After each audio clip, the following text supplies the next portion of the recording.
প্রত্যেকটা মানুষ তার নিজের কাছে একা। মাধবীকে এটা অনেক বড় প্রশ্ন। এই প্রশ্নের জবাব যদি দিয়ে দেই তাহলে পাঠক তার আগ্রহ হারাবে। আমার প্রতি পাঠকের যে আগ্রহ থাকবে সেই আগ্রহটা হারাবে। সুতরাং ওইটা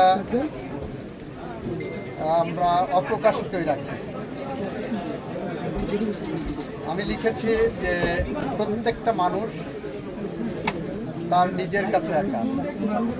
চারপাশে এত মানুষ আছে, এর মধ্যেও কিন্তু আপনি একা।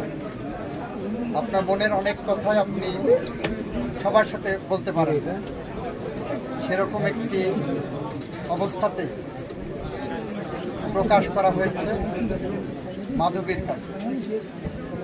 সুখ, দুঃখ, আনন্দ, বেদনা, রাজনীতি, রাষ্ট্র, সমাজনীতি, দর্শন, অনেক কিছুর মধ্যে চলে এসেছে। মোট 243টা চিঠি লিখেছে মাধবীকে। তার মধ্যে আজকে 125টা প্রকাশিত হচ্ছে।